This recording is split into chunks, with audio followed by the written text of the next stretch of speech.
दोस्तों स्वागत है आपका आपके अपने यूट्यूब चैनल में। आज हम लोग बात करते हैं नवरात्रि के बारे में।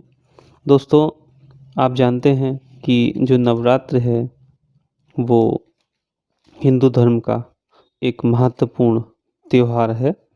और ये एक त्योहार इसलिए मैं कहूँगा क्योंकि यह 9 दिन का हिंदू धर्म के में ये व्रत की पूरी एक प्रथा जो चल रही है वह एक त्योहार के रूप में ही मनाई जाती है और लोग भगवान की पूजा याचना करते हैं। तो आज हम लोग बात करेंगे नवरात्रि के पर्व के बारे में। और इस नवरात्र के पर्व में आज पहले दिन की चर्चा की जाएगी। दोस्तों पहला दिन यानी कि माँ शैलपुत्री का दिन होता है। तो इसके बारे में जो कथा है वो मैं आपके समक्ष रख रहा हूँ और आप इसको ध्यान से सुनिएगा। पौराणिक आख्यानों के अनुसार अपने पूर्व जन्म में देवी शैलपुत्री प्रजापति दक्षराज की कन्या थी और तब उनका नाम सती था। आदि शक्ति देवी सती का विवाह भगवान शंकर से हुआ था। एक बार दक्षराज ने विशाल यज्ञ का आयोजन किया था जिसमें सभी देवी देवताओं को आमंत्रित किया गया था, लेकिन शंकर जी को नहीं बुलाया था। रोष से भरी सती जब अपने पिता के यज्ञ में गई तो दक्ष राज ने भगवान शंकर के विरुद्ध कई अपशब्द कहे। देवी सती अपने पति भगवान शंकर का यह अपमान सहन न कर सकी और उन्होंने वहीं यज्ञ की वेदी में कूदकर अपने प्राण त्याग दिए। अगले जन्म में देवी सती शैलराज हिमालय की पुत्री बनी और शैलपुत्री के नाम से जानी गई।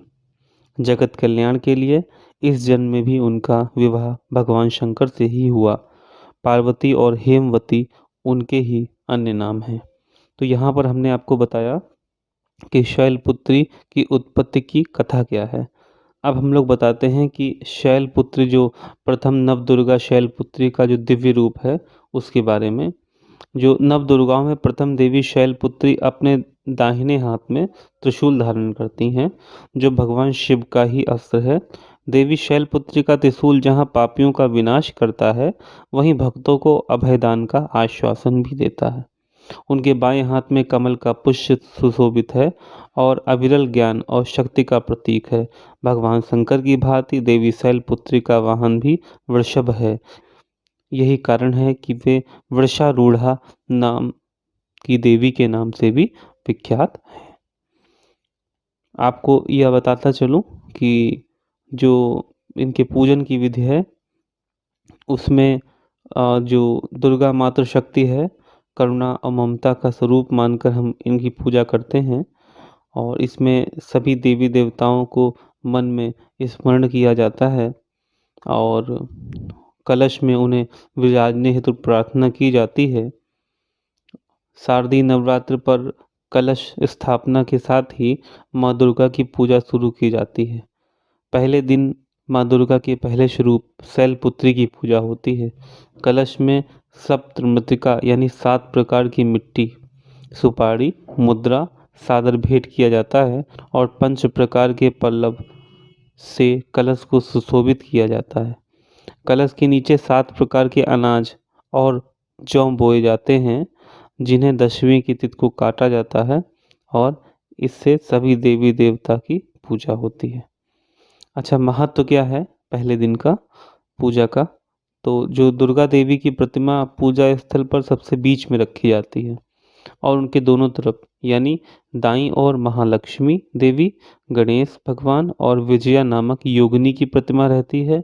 वहीं बाईं ओर कार्तिकेय, देवी सरस्वती और जया नाम की योगिनी की प्रतिमा रहती है तथा भगवान भोलेनाथ की भी पूजा की जाती है। प्रथम पूजन के दिन शैलपुत्री के रूप में भगवती दुर्गा दुर्गत नाशिनी की पूजा फूल, अक्षत, रोली, चंदन से होती है। कलश स्थापना के पश्चात देवी दुर्गा, जिन्होंने दुर्गम नामक प्रलयकारी असुर का संहार करके अपने भक्तों को उनके त्रास से यानी पीड़ा से मुक्त कराया, उस देवी का आवाहन किया जाता है। प्रतिदिन संध्या काल में देवी की आरती होती है और जगजननी, जय जय और जय अम्बे गौरी के गीत और भजन गाए जाते हैं। तो दोस्तों मैंने आपको बताया पहला दिन यानी कि माता शैलपुत्री के बारे में। मिलते हैं नेक्स्ट वीडियो में दूसरी सेकेंड दिन की कहानी के साथ। तब तक के लिए खुश रहिए, मुस्कुराते रहिए और आपको नवरात्रि के पर्व की हृदय से शुभकामनाएं। अगर आपने हमारा चैनल सब्सक्राइब ना किया हो, सब्सक्राइब कीजिए और अपने घर में चैनल के माध्यम से लोगों तक इन कहानियों को पहुंचाइए, जिससे आगे आने वाले लोग जो मौजूद हैं इस समय, उनको भी इन कहानियों के बारे में पता चले और उनको भी शुभ आशीष प्रदान हो। जय हिंद, जय भारत।